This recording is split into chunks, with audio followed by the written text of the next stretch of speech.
पिछले कुछ दिनों से कई राज्यों के किसान सड़कों पर हैं। उनकी चिंता इस बात से है कि सरकार नया कानून बनाने जा रही है जिससे फसलों के न्यूनतम समर्थन मूल्य यानी एमएसपी की जो व्यवस्था होगी वो समाप्त हो जाएगी। वहीं सरकार का यह कहना है कि नए कानूनों से जो है एमएसपी पर कोई असर नहीं पड़ेगा और यह व्यवस्था जो है पहले की तरह ही जारी रहेगी। हाल ही में राज्यसभा में पीएम मोदी ने अपने एक संबोधन में कहा है कि एमएसपी था, एमएसपी है और ये एमएसपी की जो व्यवस्था है इसी प्रकार से जारी रहेगी। लेकिन इसी बीच आपके लिए जानना जरूरी होता है कि ये एमएसपी क्या है और इसकी जरूरत क्यों पड़ती है। आज इस वीडियो में हम पूरा जानेंगे कि एमएसपी क्या है और इस एमएसपी का जो एमएसपी को जो लागू करने का जो होता है वो रीजन क्या है और इसका जो भी इससे पहले का जो हिस्ट्री है वो मैं आपको इस वीडियो में बताने वाला हूँ। नमस्कार साथियों, आप सभी का हार्दिक स्वागत करता हूँ हमारे एनवीरा एजुकेशन यूट्यूब चैनल पर, जिस पर आपको सभी एजुकेशनल और लेटेस्ट की जो न्यूज होती है उससे आपको अपडेट करवाया जाता है। तो चलिए शुरू करते हैं आज के इस वीडियो को। तो देखिए, अब जानते हैं हम कि एमएसपी क्या होता है। तो देखिए, सरकार किसान की फसल के लिए एक न्यूनतम मूल्य निर्धारित करती है।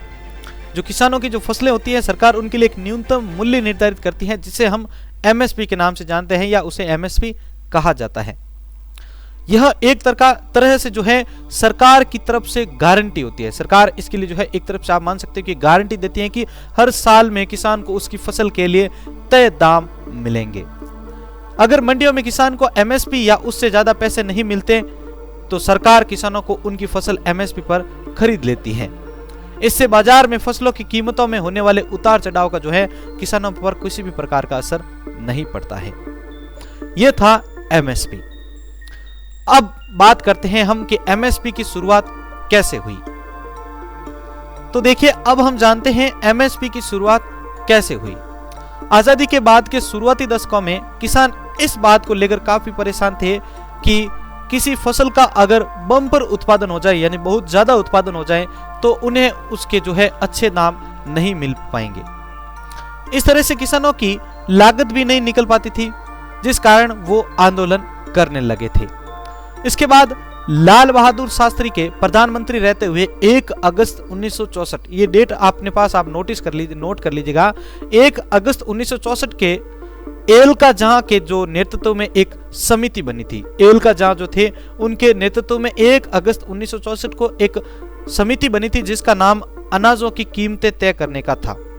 उस समिति का काम क्या था? जो अनाज होते हैं उनकी सभी जो अनाज होते हैं उनके लिए जो कीमतें होती हैं वो तय करना।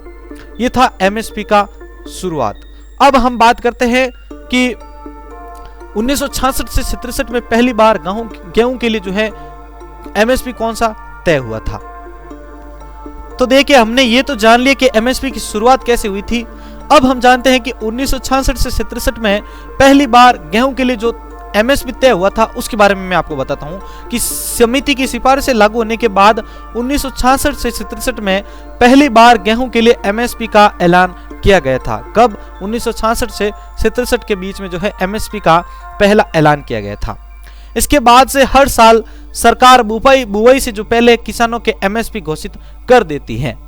एमएसपी तय करने के बाद सरकार स्थानीय सरकारी एजेंसियों के जरिए अनाज खरीदकर फूड कॉरपोरेशन ऑफ इंडिया यानी FCI, food corporation of India और नेफेड के पास उसका भंडारण करती है। ठीक है, और इन्हीं स्टोर से सार्वजनिक वितरण प्रणाली यानी पीडीएस के जरिए गरीबों तक सस्ते दामों में अनाज पहुंचाया जाता है। ठीक है, ये थी पहली जो एमएसपी तय हुई थी 1966 से 67 के बीच में। ठीक है, अब देखिए, शुरुआत में केवल गेहूं के लिए एमएसपी तय किया गया था। इससे जो किसान थे बाकी फसलों को छोड़कर सिर्फ गेहूं की फसल उगाने लगे थे। ठीक है, जिससे अनाजों का उत्पादन कम हो गया था क्योंकि वे सिर्फ गेहूं जो अनाज था उसी को ही वो जो है गेहूं की जो फसल थी उसी को ही वे उगाने लगे थे, जिससे बाकी जो अनाज थे उनके उत्पादन में कमी आ गई थी। फिर सरकार की तरफ से धान, तिलहन और दलहन की फसलों पर भी एमएसपी दिया जाने लगा। जो मिनिमम सर्विस जो आपके होता है प्राइस वो आपके है दिया जाने लग गया था। फिलहाल धान, गेहूं, मक्का, जई, जौ, बाजरा, चना, अरहर, मूंग, उड़द, मसूर, सरसों, सोयाबीन, शीशम, सूरजमुखी, गन्ना, कपास, जूट समेत 20 से अधिक फसलों पर एमएसपी दिया जाता है आपको। ठीक है, अब हम बात करते हैं कि ये एमएसपी तय कौन करता है। तो साथियों, अभी तक हमने ये डिस्कस कर लिया है कि एमएसपी क्या होता है और एमएसपी सबसे पहले जो है कब लागू की गई थी और इस लागू करने के बाद क्या क्या कारण बने थे। लेकिन अब हम डिस्कस करने वाले हैं कि एमएसपी कौन तय करता है। ये जो एमएसपी होता है इसको कौन तय करता है। देश में एमएसपी तय करने का काम कृषि लागत एवं मूल्य आयोग का होता है। देश के अंदर जो एमएसपी होती है उसको लागू करने का काम किसका होता है? कृषि लागत एवं मूल्य आयोग का होता है।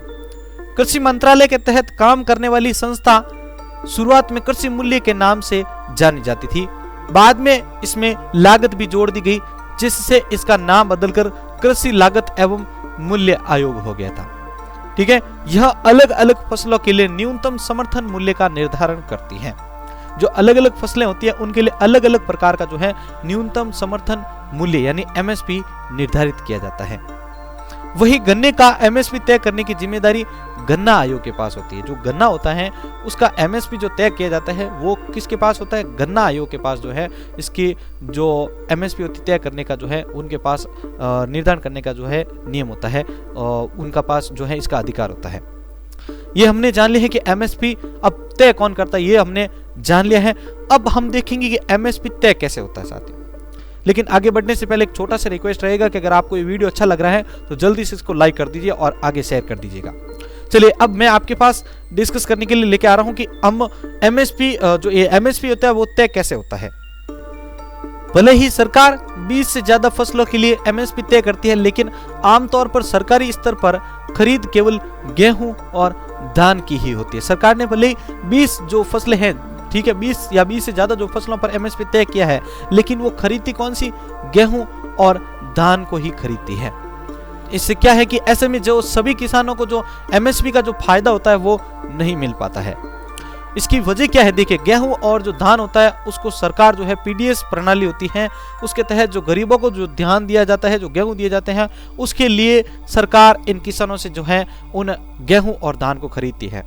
तो ज्यादा से ज्यादा जो एमएसपी जो है वो किसके लिए जा रहा है? गेहूं और धान के लिए। अब इससे क्या होगा कि उसकी जरूरत सरकार के लिए तो बढ़ रही है, लेकिन जो बाकी फसलें हैं उनका क्या होगा? बाकी फसलों को बाकी फसलें जो होती है उसे इतने बड़े स्तर पर जरूरत पर जो है प्रयोग नहीं किया जाता है, इसलिए उनकी खरीद भी नहीं हो पाती है और इससे किसानों को लॉस होना शुरू हो जाता है। तो साथियों, आज ये पूरा का पूरा वीडियो था कि एमएसपी क्या है, इसकी शुरुआत कब से हुई थी और क्या इस एमएसपी को जो सबसे पहले जब शुरू किया गया था तो इसके लिए कौन से नियम थे, ठीक है, और इस एमएसपी को किस किस जो अनाज है या कौन कौन से धान है उस पर जो है लागू किया गया था। साथियों, आपको ये वीडियो कैसा लगा है आप अपनी राय कमेंट बॉक्स में जरूर दीजिएगा और साथ ही ये भी जरूर बताइएगा कि क्या ये एमएसपी अगर अप्लाई हो, ये एमएसपी जो है कंटिन्यू रहनी चाहिए या नहीं रहनी चाहिए, और इस एमएसपी से जो है किसानों को फायदा है या नहीं है। आप अपनी राय जो है कमेंट बॉक्स में जरूर दीजिएगा। इसी के साथ मैं संपत लिलड़ आपसे अलविदा ले रहा हूं। मिलते हैं एक नेक्स्ट और अमेजिंग वीडियो के साथ। धन्यवाद।